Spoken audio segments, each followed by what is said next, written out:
সালামু আলাইকুম ওয়া রাহমাতুল্লাহ। বিডি মেজারমেন্টের আপনার প্রশ্ন আমাদের উত্তরের একটি নতুন পর্বে আপনাদেরকে স্বাগত। আজকে আমার সামনে প্রথম যে প্রশ্নটা আসছে, প্রশ্নটা করেছেন মোহাম্মদ ইসমাইল সাহেব। জানতে চেয়েছেন আমাদের এখানে 2% 1 কড়া, তাহলে 1 কড়ায় কত বর্গফুট হবে? যেহেতু 2% আপনার ওখানে 1 কড়া ধরে, এই জন্য 1% যেহেতু আমরা 435.60 বর্গফুট বলি, সরকারিভাবে এটা বলা হয়। এই 435.60 কে আপনি 2 দ্বারা গুণ করলেই হবে। এখানে 2 দ্বারা গুণ করার পরে আমি গুণ করছি 871.20 বর্গফুট হয়। অর্থাৎ 2% 1 কড়া যেহেতু, আর 1 কড়ায় আপনার এখানে 871.20 বর্গফুট হবে। তবে এই কড়ার মাপটা আঞ্চলিকতা ভেদে বিভিন্ন জায়গায় বিভিন্ন রকম হবে। এটা আপনাদেরকে বুঝে নিয়ে কাজটা করতে হবে। বেশিরভাগ জায়গায় 1.5% 1 কড়া বলে, কোনো কোনো জায়গায় 2% 1 কড়া বলে। যে যাই বলুক, ওগুলি তাদের মনে রাখবেন স্থানীয় মাপ।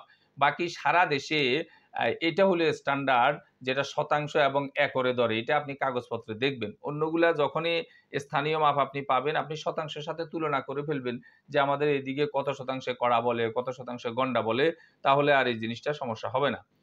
আশা করি বিষয়টা বুঝতে পারছেন। পরবর্তী প্রশ্নটা যিনি করেছেন মোহাম্মদ খায়রুল ইসলাম সাহেব, জানতে চেয়েছেন আমি বগুড়া শেরপুর থেকে। আমার প্রশ্ন হলো যে আমার দাদার নামে জমি, যেটা অন্য কেউ আরএস করেছে এবং বিক্রি করে দিয়েছে, এখন কি জমি ফিরে পাওয়া যাবে?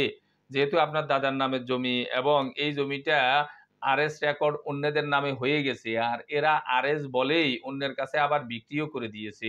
এখন আপনাকে ১ নাম্বার কাজ যেটা করতে হবে, আরএসটা এরা কোন বলে, কিসের ভিত্তিতে করছে, এ উপজেলা ভূমি অফিসগুলোতে গিয়ে, অর্থাৎ সেটেলমেন্ট যে অফিসগুলা থাকে থানা পর্যায়ের, হ্যাঁ? উপজেলা পর্যায়ের, এগুলাতে নিয়ে আপনি আরএসটা দেখতে হবে যে আরএসটা এরা কিসের ভিত্তিতে করলো, এবং এই আরএসটার বিরুদ্ধে আপনাকে কেস করতে হবে, মামলা করতে হবে। তারপরে এই মামলাটা যখন আপনি সংশোধন করতে পারবেন, মামলাটা যখন আপনার পক্ষে আসবে, তখন এদের বেচা বিক্রিও বাতিল হয়ে যাবে যে এরা যে বিক্রি করছে। অর্থাৎ আসলে প্রক্রিয়াটা একটু দীর্ঘ, যেহেতু আরএসটা আমাদের দেশে অনেক আগে কমপ্লিট হয়ে গেছে। হ্যাঁ, তারপরেও আপনার চেষ্টা করতে তো দোষ নাই। প্রাথমিকভাবে যতটুকু আগানো যায় আপনি আগাতে থাকেন। চেষ্টা করেন, যদি আপনি সঠিকের উপর থাকেন। আশা করি বিষয়টা বুঝতে পারছেন।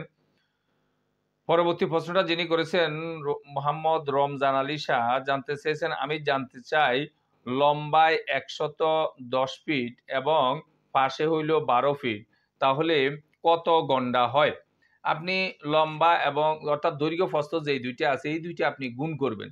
যেহেতু ফুট বলছেন, ১১০ ফুট এবং ১২ ফুট, এই ২ টা গুণ করবেন। এই ২ টা গুণ করার পরে ১৩২০ বর্গ ফুট হয়। আর বর্গ ফুটে আপনি প্রথমে শতাংশে নেন গন্ডায় নেওয়ার আগে। যেহেতু ৪৩৫.৬০ বর্গফুটে ১%, এইজন্য ১৩২০ বর্গফুটকে ৪৩৫.৬০ দ্বারা ভাগ করবেন। ভাগ করার পরে এখানে ৩.০৩% হইছে। সাধারণত বেশিরভাগ এলাকায়, সারা বাংলাদেশে বেশিরভাগ জায়গায় ৬% ১ কড়া ১ গন্ডা বলা হয়।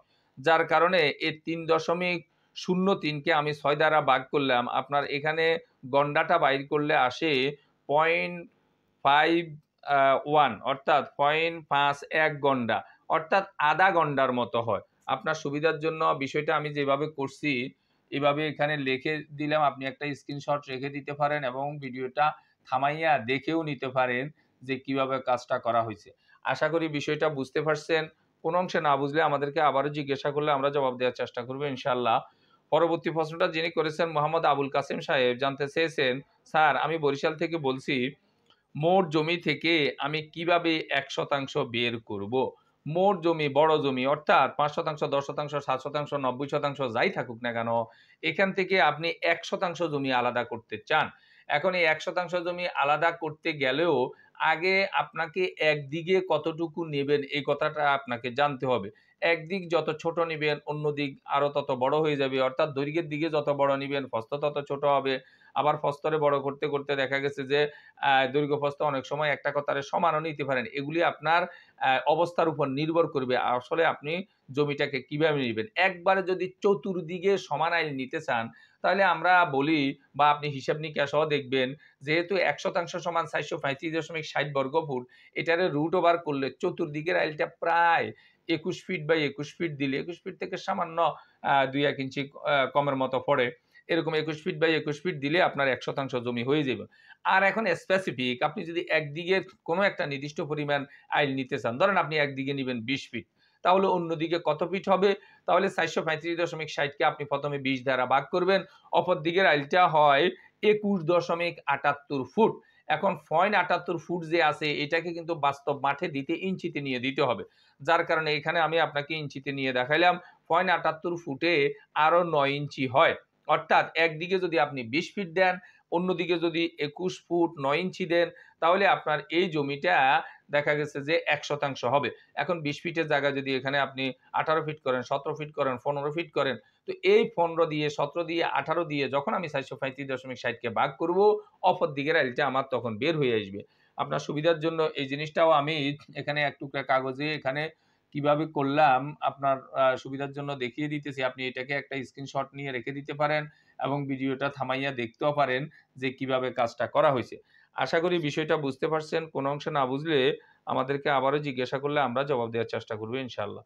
পরবর্তী প্রশ্নটা যিনি করেছেন মোহাম্মদ মঞ্জু মৃধা সাহেব জানতে চেয়েছেন, স্যার আমরা তো জানি আব্দুল হামিদের স্ত্রী প্রথম 2 আনা অর্থাৎ অর্ধেক পাবে।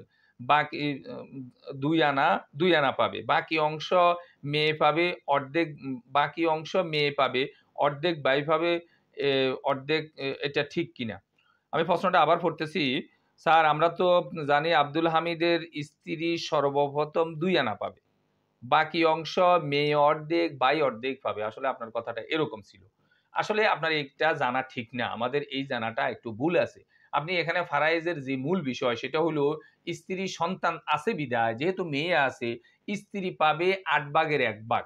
অর্থাৎ ২ আনা যে বলছেন এটা ঠিক আছে। টোটাল সম্পত্তিরই ২ আনা স্ত্রী অর্থাৎ ৮ ভাগের ১ ভাগ পাবে। এখন স্ত্রী ৮ ভাগের ১ ভাগ পাবে, আবার মেয়েও কিন্তু টোটাল সম্পত্তির মূল সম্পত্তিরই অর্ধেক পাবে। হ্যাঁ? এখন মেয়ে আর স্ত্রী নেওয়ার পরে যা বাকি থাকে বাকিটা ভাই এখানে আসাবা হিসাবে পেয়ে যাবে। আপনি এখানে যেই ৩ জন ওয়ারিশ যেভাবে বলছেন। এজন্য আপনি দেখেন প্রথমত ধরেন এই লোকের টোটাল সম্পত্তি ৳৮ আছে, মাত্র ৳৮। তাহলে স্ত্রী যেহেতু ৮ ভাগের ১ ভাগ পাবে, স্ত্রী দিবেন ৳১, বাকি ৳৬০ আছে। আপনি মনে করেন না এই কথা বাকি ৳৬০ র অর্ধেক ৳৩.৫ ভাই পাবে, ৳৩.৫ মেয়েটা পাবে। না, আসলে বিষয়টা এরকম না। ওই যে ৮ যে টোটাল সম্পত্তি ছিল, ওই ৮ এরই অর্ধেক মেয়েটা ৪ পেয়ে যাবে।